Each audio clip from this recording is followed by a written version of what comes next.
Hello everyone. So I am back with another topic from our general pathology, that is the gangrene.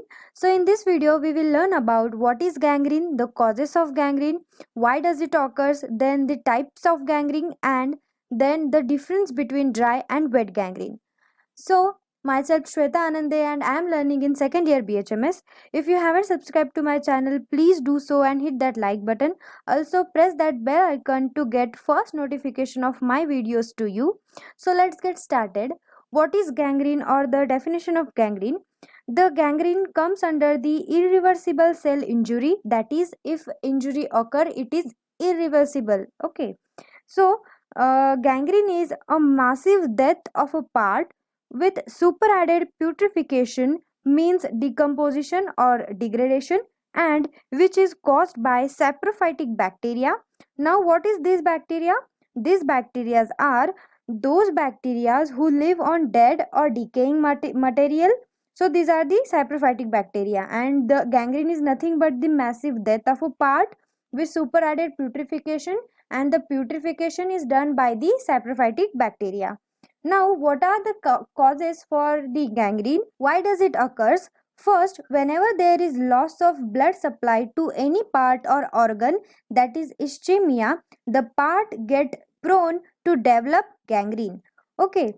Then second is, if any part or organ is having bacterial infection, as bacteria will liberate the harmful toxins and which cause tissue or cell damage, which will result in gangrene. And lastly, if both are present, that is ischemia and bacteria, then the gangrene occurs. Then what are the types of gangrene?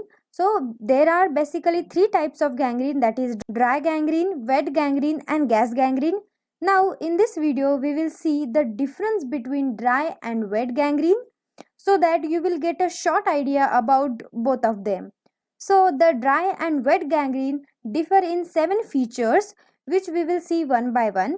First feature is site, that is where do the gangrene, that whether it may be wet or dry, occurs. So the dry gangrene commonly occurs at the limbs and wet gangrene commonly occurs in the bowel. Then second feature is mechanism, that how dry and wet gangrene occur. The dry gangrene occurs due to arterial occlusion and wet gangrene occurs due to venous obstruction, or less often the arterial. Now the third feature is microscopy, that is how is the appearance of part affected with dry or wet gangrene. The dry gangrene part seems to be dry, shrunken and black. The black color is due to hemolysis of RBC. We will learn in detail in next video. Whereas the wet gangrene part seems to be moist, soft, swollen, rotten and dark. The fourth differing feature is putrefaction.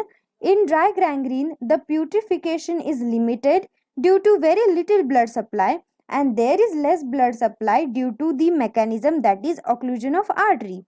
Whereas in wet gangrene, there is marked putrefaction due to stuffing of organ with blood, as it is more common in bowel, so the organ itself is with the plenty of blood. Okay. The fifth differentiating feature is line of demarcation. Now, what is line of demarcation?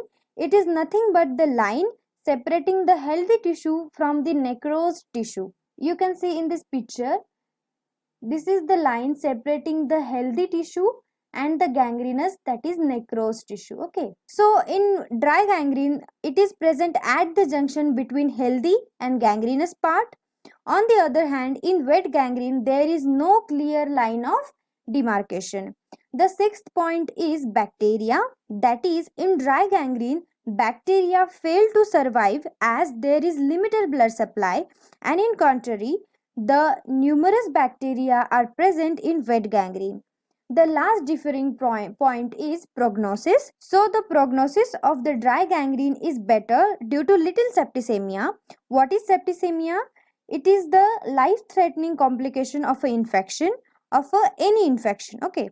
So there is little complication in dry gangrene, but in wet gangrene the prognosis is poor due to profound toxemia, that is, there is toxemia due to numerous bacterial toxins and infections, and the infection become complicated. So this was all about the differentiating features between dry and wet gangrene. We have seen the 7 features. First one was the site, where does the gangrene occurs, then mechanism, how it occurs, then microscopy, how the organ look like when the part is having dry or wet gangrene, then putrefaction, how much putrefaction is there in dry or wet, then line of demarcation, how it is in dry or wet, then bacteria present or not, and then prognosis. So in next video we will see in detail about the dry gangrene. Till then, stay safe, stay healthy, keep learning, always dare to be wise. Like, share and subscribe.